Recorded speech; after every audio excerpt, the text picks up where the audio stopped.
दोस्तों, आज बात करेंगे हम दूरदर्शन पर प्रसारित होने वाले रामायण के बारे में और जानेंगे उसके कुछ अनसुलझे राज। तो चैनल को कर लीजिए सब्सक्राइब, क्योंकि आपको यहाँ पर मिलेगा दूरदर्शन की यादों के पिटारे से हर बार एक नया अनमोल मोती। रामायण का हिंदू धर्म में एक विशेष स्थान है। मनुष्य के जीवन और उसके कर्मों का विवरण रामायण में दिया गया है। इसमें भगवान राम और माता सीता के जीवन और 14 वर्ष के वनवास के बारे में विशेष रूप से बताया गया है। हम में से काफ़ी लोगों को रामायण की कहानी पता है, लेकिन रामायण से जुड़े कुछ ऐसे भी रहस्य हैं जिसके बारे में काफ़ी लोगों को पता नहीं है। पहला रहस्य, श्री राम के माता पिता और भाइयों के बारे में तो सभी जानते हैं, लेकिन बहुत कम लोगों को ये मालूम है कि राम की एक बहन भी थी जिसका नाम शांता था। शांता उम्र में चारों भाइयों से काफ़ी बड़ी थी। उनकी माता कौशल्या थी। ऐसी मान्यता है कि एक बार अंग देश के राजा रोमपद और उनकी पत्नी अयोध्या आए हुए थे। उनको कोई संतान नहीं थी। बातचीत के दौरान जब राजा दशरथ को ये बात मालूम हुई तो उन्होंने कहा, मैं अपनी बेटी शांता आपको संतान के रूप में दूंगा। ये सुनकर राजा रोमपद और उनकी रानी बहुत खुश हुए। उन्होंने बहुत लाड प्यार से शांता का पालन पोषण किया और माता पिता के सभी कर्तव्य निभाए। दूसरा रहस्य, पूरी रामायण में सबसे पेचीदा सवाल लक्ष्मण रेखा की घटना है, जिसमें लक्ष्मण अपनी झोंपड़ी के चारों ओर एक रेखा खींचते हैं। जब सीता के कहने पर राम स्वर्ण हिरण को पकड़ने और उसको मारने की कोशिश करते हैं तो वो हिरण राक्षस महारीच का रूप ले लेता है। इस घटना के संबंध में अज्ञात तथ्य ये है कि इस कहानी के बारे में न तो वाल्मीकि रामायण में है और न ही रामचरितमानस में, लेकिन रामचरितमानस के लंका कांड में इस बात के बारे में रावण की पत्नी मंदोदरी के द्वारा कहा गया है। रहस्य नंबर 3, हम में से बहुत लोगों को पता है कि राम, माता सीता और लक्ष्मण ने कई साल वन में बिताए थे, लेकिन बहुत कम लोगों को उस वन की जानकारी होगी। उस वन का नाम दंडकारण्य था, जिसमें राम, सीता और लक्ष्मण ने अपना वनवास बिताया था।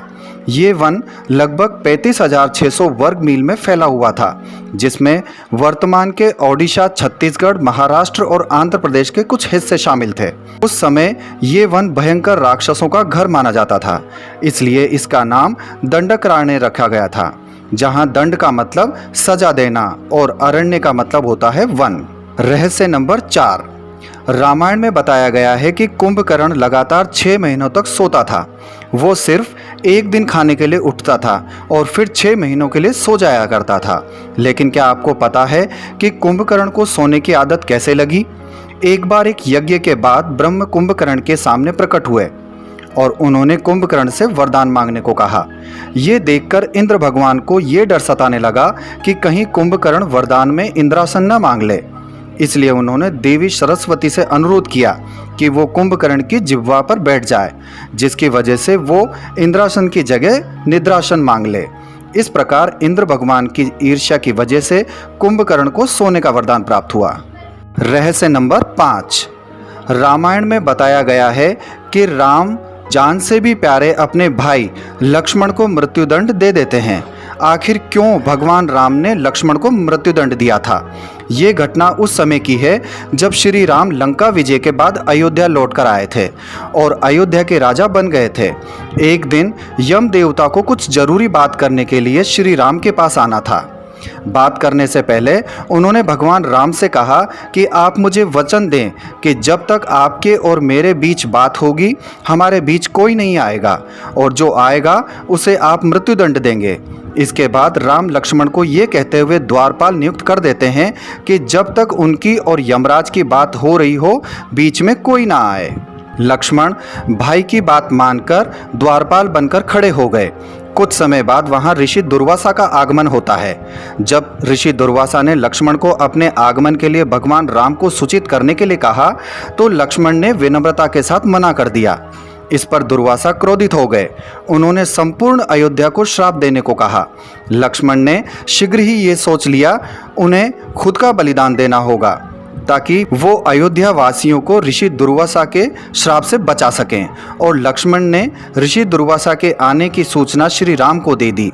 श्री राम दुविधा में पड़ गए, क्योंकि उन्हें अपने वचन के अनुसार लक्ष्मण को मृत्युदंड देना था। दोस्तों, रामायण के बारे में ये रहस्य भरी बातें जानकर आपको कैसा लगा, कमेंट कर जरूर बताएं। फिर मिलेंगे एक नई खोज के साथ, तब तक के लिए नमस्कार।